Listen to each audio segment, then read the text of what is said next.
What's going on, Powerstroke family? Welcome back to the channel. Tonight we have a very special guest, and it's not a Super Duty. Is it a Super Duty? What year Super Duty is? I want to show you this concoction of trucks and how cool it is, and the mods that he's done, and be some that you'll want to do. All right, guys, let's check this out.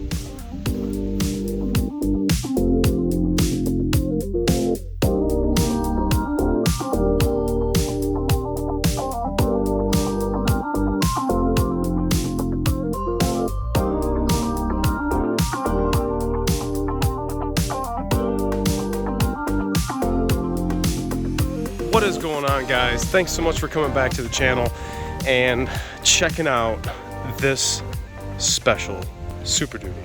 Okay, so right off the rip, you guys can already tell that this front bumper should more be on an Alumaduty of my body style. Rims, okay, everybody, what era are those rims from? The rims have to meet the axles, the control arms, the trailing arms, the radius arms, whatever you want to call them. What's going on here? What's going on in here? There's been some pretty cool things done to this truck, and if you guys peep this too, not the car, what is that? That is not supposed to be on this truck either. This is a 1997. This is my buddy Cody's. It's an F350 and has about 550-ish thousand miles on the original long block. Now he has since did some fuel modifications to the lift pump in the engine valley, and also obviously a huge upgrade in some suspension work. So you guys gonna definitely have to check out the hood. Popping it up. Not an ordinary older looking Powerstroke, but since I am not the one who has done all these mods to it and upgrades for the sake of argument and time, I'm gonna let Cody tell you guys everything that he's done to this, and you guys may want to do this to your older Powerstroke if you're rocking one of the OBS's. So one of the things I see it right now is these cack pipes definitely do not look OE. I don't know, I'm sure you swapped those out, right? Yes, it's got a 99 Spider, or early 99 Spider with CSD intercooler tubes made specifically for the OBS trucks. It also has a early 99 aluminum intercooler. Dang. That's being fed by a KC, one of the original KC drop-in turbos. I don't usually ever see 7.3s that do not have the fuel filter bowl just sitting there, so you guys can actually see the high pressure oil pump just chilling there where it normally hangs out. But yeah, that's kind of goofy looking. It's empty. The electric fuel system has the bowl delete from Mark F on YouTube. He sells those things. I think they're like $300. Well worth it. It looks stock to me, and it uses the original fittings at the cylinder heads. I've obviously put new alternator and AC on it. AC does work in this thing. It has the max AC modification, which is this little diverter valve thing right there. So it cuts off coolant to the heater core when AC is on max. Heck yeah. So I mean, this kind of resembles the one you see on the 6.0 valve cover. Sometimes on the Excursions will come in and it'll have that little diverter valve. That's higher what level Super Duty. Yeah, that's what kind of reminds me of. You know, sits right there on the injector wise. Yep. It has Baby Swamp injectors. Baby Swamp. Currently that does not have a Hydra on it yet. What do we got for air filter? We rocking the stock air filters? Stock factory air filter. Stock factory air filter. Plastic's not not all deteriorated. Well, I guess first off, I mean, this is not a Michigan truck whatsoever. This is a down south truck. So originally came from Missouri. It ended up in Florida. I am the third owner of it. It does have a MBRP downpipe and exhaust, which ends at the axle because I could not fit the exit tube off. tight. You thought this was bad to work on back in the day. A little less cram than our current 6.7s, but I'll take one of those any day. It does have a Misimoto radiator. Misimoto radiator? And it's got a updated tensioner. Big boy. Nice radiator. Don't usually see these up in the OBSs, but that's definitely an upgrade accompanying that 99 intercooler. Oh yes, before we forget, 6.0 cooling fan on a 7.3 clutch. Oh, so why? I've never personally heard of that modification. So what's the deal with that? Because people are going to be asking why, what, how. What did you say you just did? 6.0 cooling fans pull more air than the original 7.3 fans, but it's not recommended unless you have new cab mounts. It is awfully close to the fan shroud, and people has destroyed the radiator because of it. So if you're going to do that, make sure to change your cab mounts, or that mod's not going to be in your foreseeable future. This thing also runs on two different types of fuel. We have an ATF compatible running vehicle along with diesel, and front end definitely make you do a double take, because that's not something you usually see with that front end on it. I think he made a couple custom brackets before. Did you say a company now actually makes brackets now? CP Addicts, I believe, sells the brackets. This is a 17 front bumper. 17 Aluma Duty front bumper. Pretty cool. I guess we can go inside and check the interior out.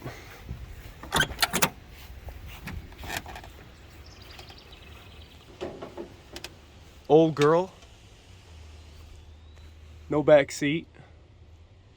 5-speed. So that's definitely cool. Got the transfer case and everything on the floor. But I guess the other thing I forgot to mention before we get on the inside is what's with the suspension. What did you do to this? That is a 2006 F350 suspension off a 6-liter. 20-inch King Ranch wheels with the whole suspension from 6-liter, and I did mine prior to all the bracket kits coming out, so it's forward from the frame to the wheels. Since I did this before the bracket kits come out, we had to make our own track bar mount, which we did with a 110 welder, and the welds look like crap. Hey, you had to do what you had to do. So far it's got about 120,000 miles on the suspension. It does have an adjustable track bar. It's a Franken truck. It's using the 6.0 brake lines. I made my own lines for the front, and I just use an adapter on the rear. The rear is using the 6.0 leafs, which we had to drill out the shackles and the bracket in the front to fit the bolts. Pretty sweet. Pretty sweet. You know, right now looking at it, it's... What? How did that guy put those... Man, you see the radius arm down there? Like, okay, hey man, something's fishy. Something's fishy. Ooh. Make sure to get yours. For rear fuel tank, it's got a 38-gallon tank that's been swapped in for the 19-gallon tank that was originally in.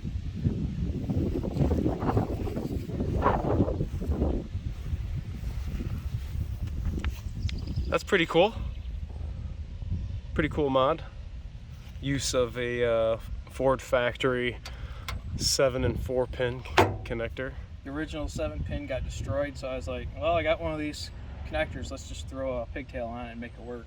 That's awesome. That's pretty clever. All right, well, I guess that's done back here around the outside. Let's go back on the inside prematurely. And like I said, old girl, old technology. I'll go on the other side. That panel let me know. So before I jump to the other side, this is a power seat from an F-150? Yep, it's a 96 F-150 power seat. If you know anyone with this panel, let me know, because I've been looking for it. Can't find it. Somebody out there I know. 4x4 Bronc, I know you got something down there in Texas. You guys got these old trucks around, I think. Hot Shots, I had to give that away to my man Cody. He's gonna have way more use of that than I am, but he's got an Android, what is that? It's a Sakane double din. Oh, check that out. 7-inch. Way cool. One of the cool features two of the cool features in here. One, this awesome dash cam, which I am contemplating about getting. Let me know if you guys want to see an install of a dash cam and a Powerstroke. I have a video coming up on where to hook up 12 volts. If you guys are unfamiliar with tapping in, if you guys are hooking up accessories or what have you, make sure to stay tuned for that video, because you guys are going to want to know where the correct circuits are to hook up your stuff. Down here we have what looks like a 650/750 piece of trim. That is a custom piece, actually. That is from OBS Interior, their media hub assemblies. That is pretty cool. It's got two 110 outlets with a USB underneath. Dang. This double din kit is this, and this, all from OBS Interiors as well. Where were we? You said about where this panel was from? All right, this double din kit is from OBS Interior. It comes with this, the new dash pad, and the new piece of trim. This whole thing? Yep. I decided to go with the word custom on mine because it's no longer an XLT. Cool thing about having a Android radio, we can go to apps, we can go to 4Scan. So you mean to tell me you have 4Scan on your truck? Yep. Okay, so he's got the dongle plugged in. I was wondering what this little box was here. So you go through 4Scan on the actual radio. How cool is that? I don't know if you guys can see this. It's kind of hard to pick up, but yeah, that's really cool. We'll go to tests. Oops.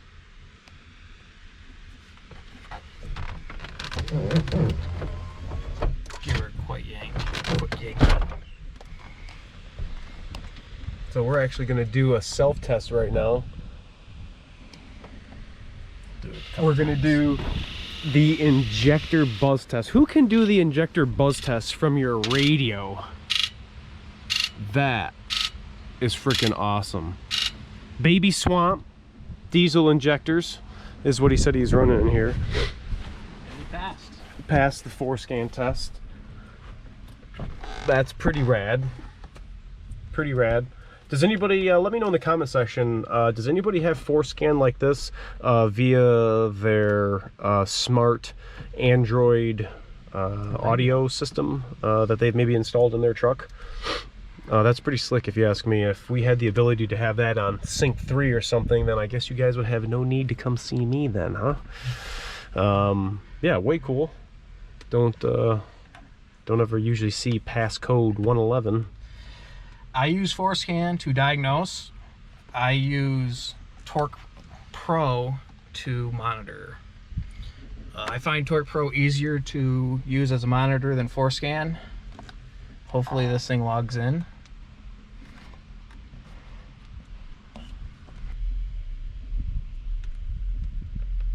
There we go.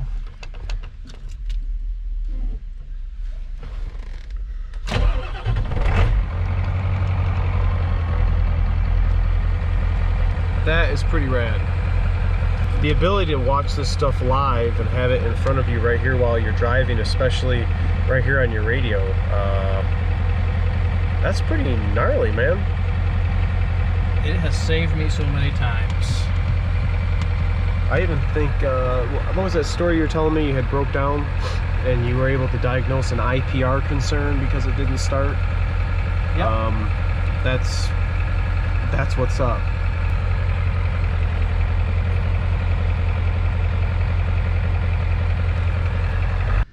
Right above the dash cam, he has a auto lamp mirror from a Explorer, 96 or 97 Explorer. Fully functional. And this is a pretty cool piece he's going to add. This was the 650, 750 piece that I mistakenly thought this was, but it's this piece. This will be going up here, so I can add pyro, fuel pressure, and turbo boost, oil slick, fart spray, and power rear window. Yeah. The one-off rare power rear windows for these things. Which he has a power slider. Not hooked up yet. He has a power slider, not hooked up yet, but it is installed and has worked. It's just not installed yet. So Will be for sale. make sure to check out our podcast series where we talk about asset and Ford fact at UTI, and we go over a lot of good stuff for those of you that are trying to get into the field and maybe do not have a path or an idea of what you want to do. So make sure to stay tuned and check that out. This is a definitely custom 7.3 OBS that we don't usually see running ATF. I don't really see them with 5 speeds, and I sure as hell do not see them with 6.0 era rear axles, front axles, and a bunch of goodies under the hood to make the truck even that much better. I want to give a big shout out to Cody. Thanks so much for letting me talk about this Franken truck and for showing us, telling us all the mods. And if any of you guys want to go over everything that was done, I'm going to put all that in the description, and you guys can go back at your leisure through the video and check this out. Tell me what you think about it in the comment section below. Thanks so much for watching. Remember to like, comment, sub, share, and I'll catch you guys all next time. See ya.